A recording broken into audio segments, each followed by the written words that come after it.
Today's topic on prerequisite course on optical communication. Here, introduction on optical communication. Fiber optics is a major building block in the telecommunication infrastructure. Its high bandwidth capabilities and low attenuation characteristics make it deal for gigabyte transmission and beyond. In this module, you will be introduced to the building blocks that make up a fiber optic communication system. Here, you will learn about the different types of fiber and their applications, light sources and detectors, couplers, splitters, wavelength division multiplexers, and state-of-art devices used in the latest high bandwidth communication system. Here, attenuation, that is nothing but losses we are going to calculate in while transmitting the signals in the form of light pulse. That attenuation also be given to system performance criteria such as power and rise time budget.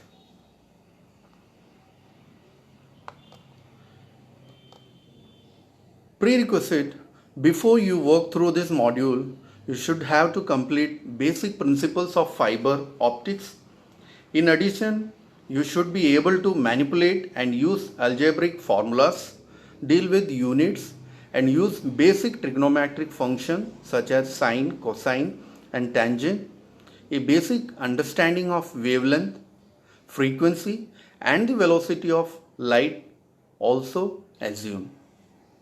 Since its invention in the early 1970s, the use of demand for optical fiber have grown tremendously.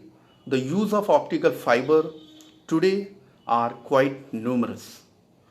With the explosion of information traffic due to the internet, electronic commerce, computer networks, multimedia, voice, data, and video, the need of a transmission medium with the bandwidth capabilities of handling such amounts of information is paramount.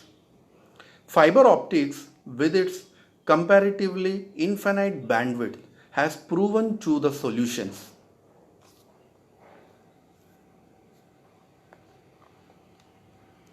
And also we should know what are the companies such as AT&T, MCIs, and US Print use optical fiber cable to carry plain old telephone services, that is POTS, across their nationwide networks.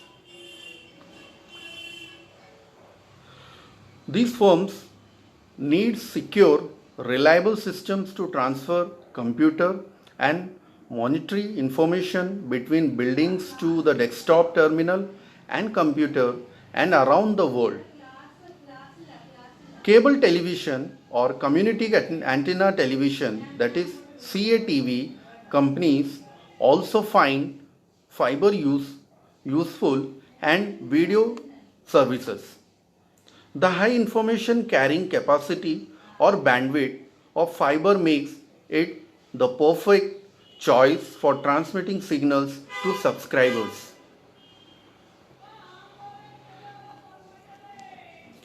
Now, in prerequisite course of optical communication, we are going to observe about the benefits of fiber optics. Here, some points are mentioned here. First one is the long distance signal transmission. That means the low attenuation superior signal integrity found in optical systems allow much longer intervals of signal transmission than metallic based systems, while single line voice grade copper systems longer than a couple of kilometers, around 1.2 miles, require inline signal for satisfactory performance. It is not usual for optical system to go over 100 kilometers or about 62 miles with no active or passive processing. Another point for benefits of fiber optics, that is large bandwidth, lightweight and small diameter. Today's application require an ever increasing amount of bandwidth.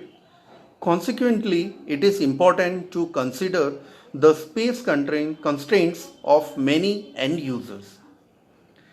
It is commonplace to all install new cabling within existing duct system or conduct.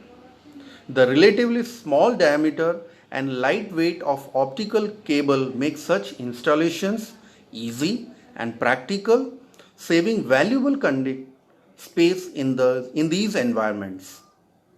Okay. Third point, non-conductivity.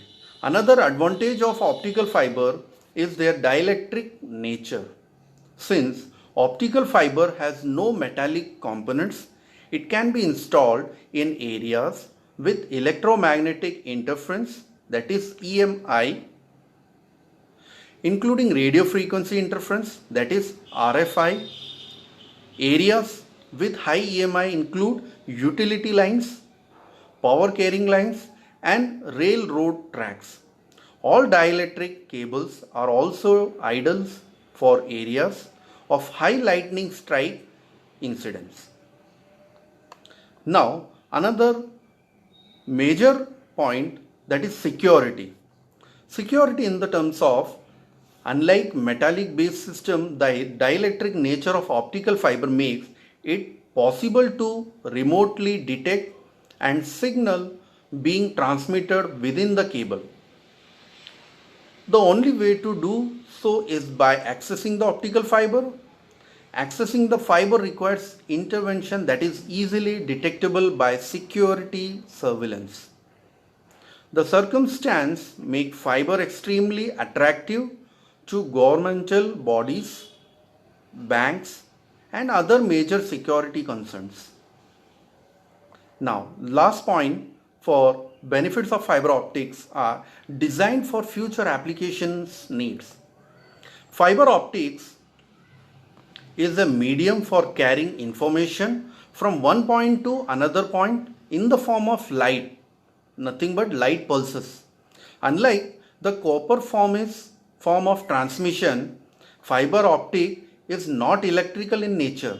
A basic fiber optic system consists of a transmitting device that converts an electrical signal into a light pulse or light signals. An optical fiber cable that carries the light and a receiver that accepts the light signal and it converts back into an electrical signal.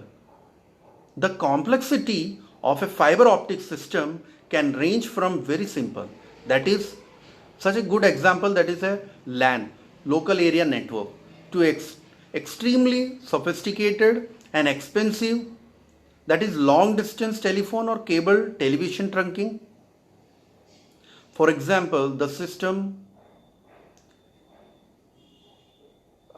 silicon photo detector and some simple electronic circuitry like.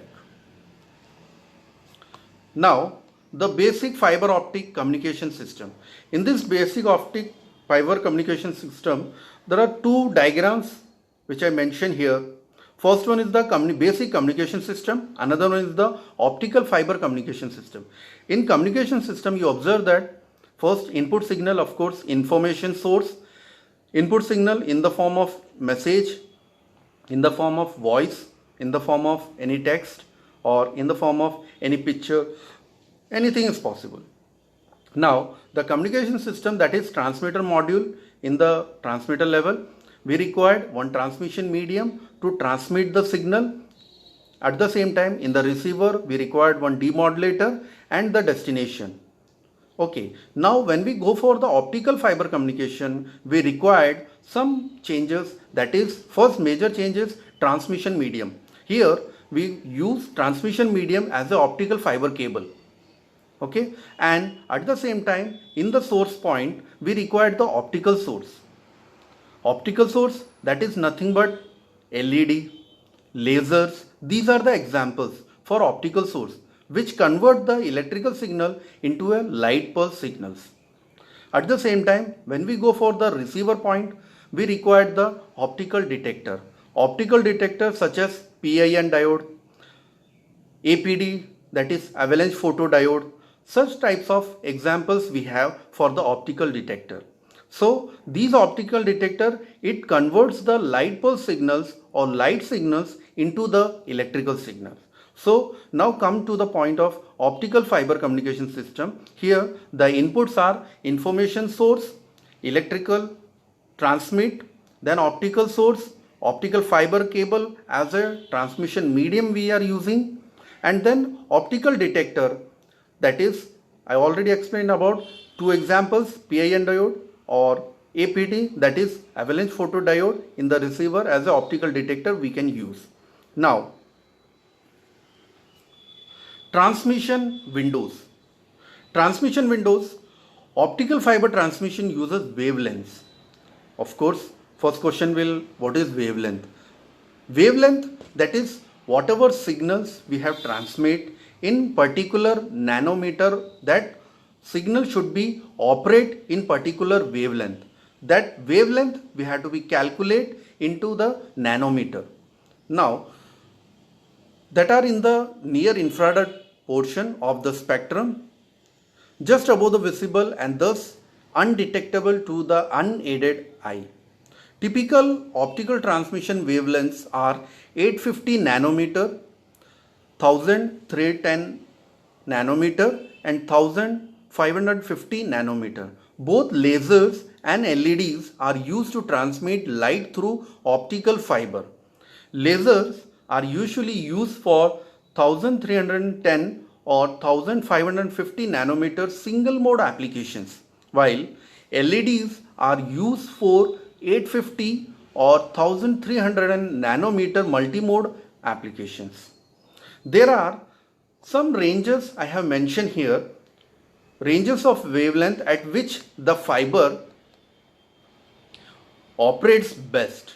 Each range is known as operating window. Each window is centered on the typical operational wavelength.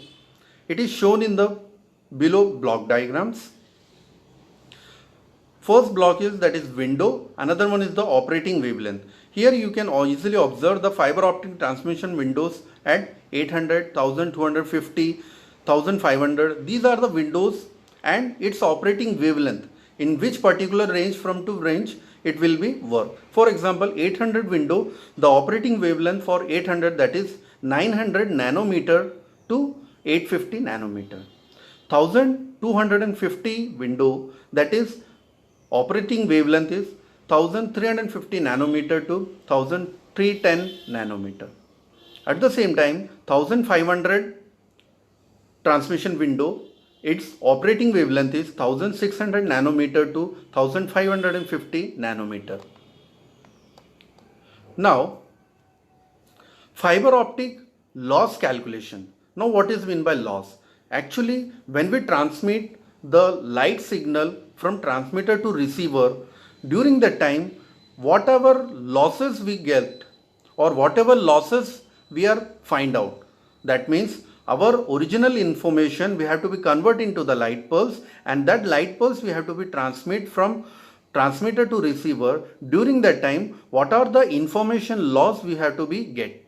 Now in fiber optics, how we can calculate these losses? So loss in a system can be expressed as the following. Loss, that is output power divided by input power, where P suffix in is the input power to the fiber and P suffix out is the power available at the output of fiber. For convenience, fiber optic loss is typically expressed in terms of decibels, that is dB, can be calculated using below equation, that is loss suffix dB, dB in terms of a decibel equal to 10 log P out divided by P in, that is power output divided by input power. Sometimes loss in optical fiber is also expressed in terms of decibels per kilometer, that is dB per kilometer. Now, types of fiber. There are three basic types of optic fiber cables are used in communication system. First one, step index single mode. Second one, step index multi-mode. Third one, graded index. Step index these types and its diagram also I have mentioned here. If you are observing the core that is center axis of the first diagram, if you are observing the radius of that core for the first diagram, that is 2a, it is very narrow. Okay, that is called as a step index single mode fiber. If you are observing the second diagram, core axis, it is 2a, it is little bit wider comparatively first diagram. So it is a step index multi-mode fiber. In the graded index multi-mode fiber, if you are observing the center core axis, it is in the curve shape. Okay, so here you can easily observe that is a graded index optical fiber cable. Okay, now these opticals we will explain in the unit 1 in briefly. Now, what are the major applications of optical fiber cables?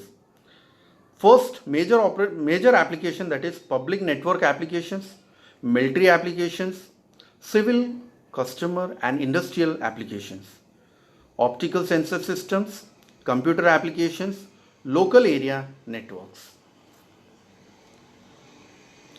Thank you. Here prerequisites for optical communication ends.